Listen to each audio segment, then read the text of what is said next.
Aujourd'hui dans le Bitcoin, une vidéo remplie de pixels annonce du CPI hier qui a impacté pas mal le marché de manière positive. On peut voir que l'inflation se porte mieux. Si les chiffres sont plus hauts que les prévisions, ici on peut voir on était sur du 6,4 hier pour du prévision 6,2. C'est plutôt positif pour le dollar index, sinon c'est le SP500 qui pump, ce qui peut également impacter les cryptos et faire pump les cryptos dans le cas où l'on n'aurait pas un énième drama de l'un ou l'autre exchange qui est insolvable. Alors oui, je vous confirme, c'est vous qui avez choisi la voie de la crypto, vous avez choisi la voie facile. On va commencer par le Bitcoin aujourd'hui. On a testé de manière un peu étrange le Fibonacci 0,3 puisque là, on l'a frôlé d'un poil de ce que vous voulez. Le Fibonacci 0,3 pour l'instant combiné avec les mâts 200 qu'on voit pas très bien parce qu'elle est trop noire.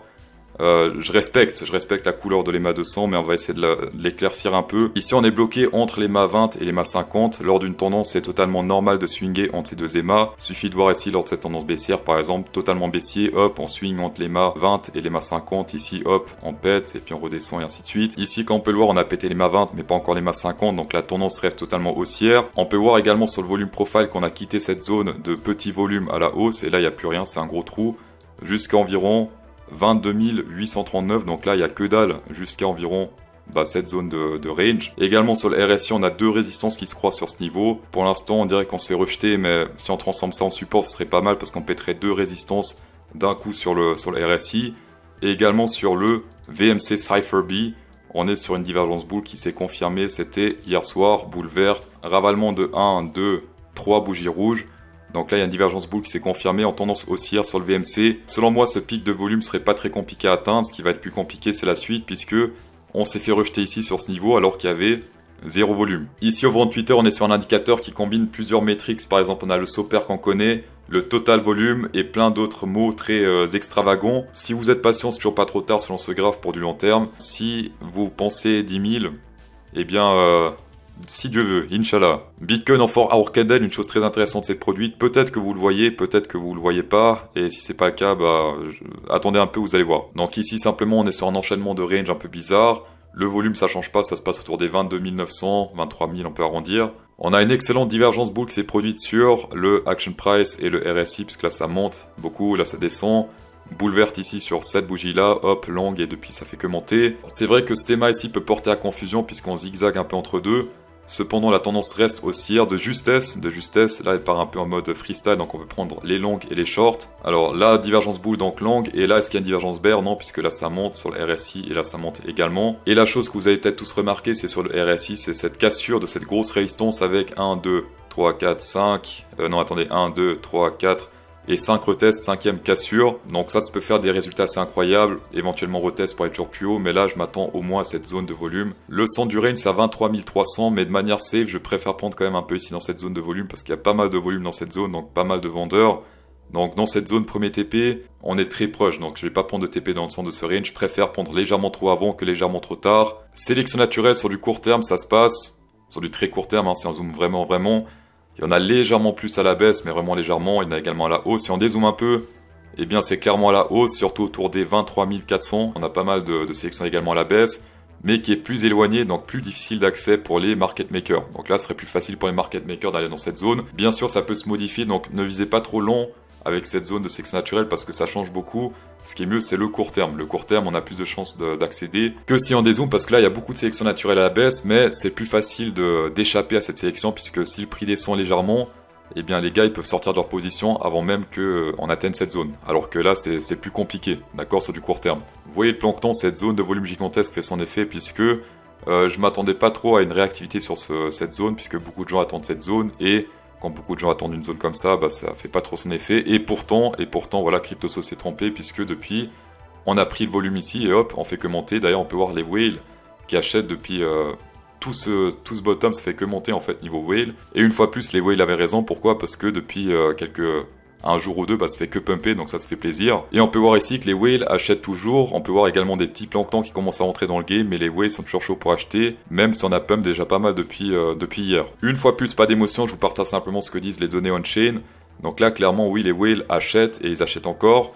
Et les planctons commencent à s'intéresser un petit peu depuis le pump, mais ils sont en retard par rapport aux whales qui ont acheté depuis tout ce range. Pas d'émotion comme les membres Platinum qui ont fait un très joli short sur le OP. Alors le Bitcoin a pump, mais le OP s'est bien pété la gueule. Si vous souhaitez rejoindre la team Platinum, vous pouvez faire un tour sur le Patreon en vente description ici. Et ils sont également en train de shorter l'or, et ça se passe plutôt bien puisque... depuis 4 heures là surtout c'est en train de dump pas mal, donc GG Platinum. Et si vous êtes un trader expérimenté, grâce à mes partenaires, vous pouvez checker jusqu'à 38 500 $, jusqu'à 30 000 sur Bybit, 8 000 sur BitGet et 500 sur Binance grâce à mes liens partenaires. Tapez dedans. On va passer au vendre Ethereum. Alors visuellement, graphiquement, ça a l'air un peu plus complexe que sur le Bitcoin puisque là on rentre pile poil dans la zone de volume, là où sur le Bitcoin c'est encore assez éloigné. Donc là ça va être compliqué de se fighter à travers cette zone. On est également sur une divergence bullish confirmée puisque là c'est tout droit, là ça monte sur l'action price. Et on a ravalé pas mal de bougies rouges hier, donc ça c'est plutôt positif. Chose un peu plus complexe, ça se passe ici sur le RSI, puisque pas mal de zones de résistance. Sur le Bitcoin, on est pile poil dans la zone, alors que sur le Ethereum, il y en a une, et ensuite il y en a une autre qui s'enchaîne direct après. Sur le Bitcoin, les deux sont au même endroit, donc si on les pète, c'est les deux en même temps. Niveau volume avec le BUSD, ça a l'air quand même plus important au sud, donc plus de volume au sud. Et si on prend le USDT, il y en a un peu plus au nord, si on dézoome un peu. Ah ouais, entre 1405 et 1450, là pas mal de volume.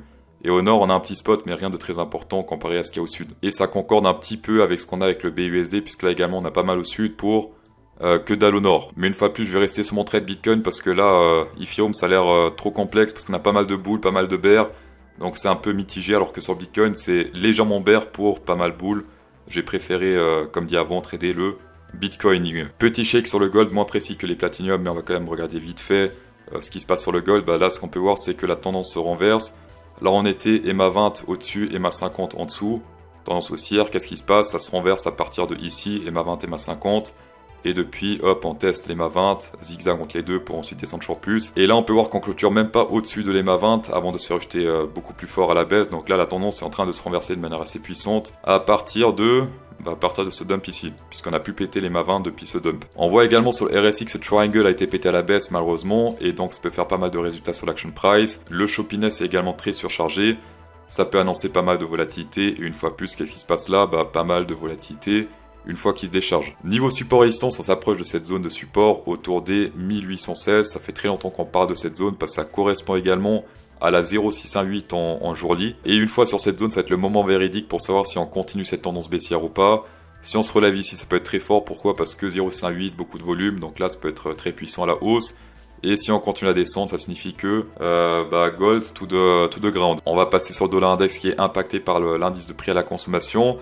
De base, si la prévision est plus basse que le pourcentage actuel, eh bien c'est plutôt positif pour le dollar index. Et on peut voir que depuis hier, ça fait que pump, donc bougie bleue hier. Et aujourd'hui ça reste bleu. Ici en théorie ça devrait monter. Peut-être que si ça fait des petits chops comme ça, c'est pas très grave pour les cryptos. Mais ça, on a vu que ça fait son effet sur la crypto il y a quelques jours ou quelques semaines, c'était pas très bullish. Donc là ce qu'on espère c'est que ce bull flag pète pas à la hausse. On a également le 0,58 qui nous retient, qui fait office de résistance. Si on prend le top ici et le bottom. On a également ici ce broadening pattern sur le RSI, on est actuellement sur le top. Donc là, on espère que ça se rejeter à la baisse. Si on pète ça à la hausse, ça peut faire très mal pour les cryptos, malheureusement. Ce qu'il faut retenir, c'est ici un breakout autour des 1004, qu'est-ce que je dis, 1004 104. Et également ici sur le RSI, un breakout au niveau des plus ou moins 64. Ça serait pas du tout bon pour les cryptos. Donc ce qu'on espère, c'est qu'on reste en dessous. Oui, c'est un bull flag. Oui, probabilité pétage de la hausse. C'est pas confirmé. Tant que c'est pas confirmé, rien n'est joué. Le match n'est pas terminé tant que les joueurs ne sont pas dans le vestiaire. J'ai entendu ça dans une pub de paris sportif. Il faut le savoir. Dans tous les cas, merci d'avoir checké cette vidéo, c'est toujours un plaisir. Insérez un pouce bleu dans cette vidéo pour incrémenter encore plus le plaisir. Et bonne soirée.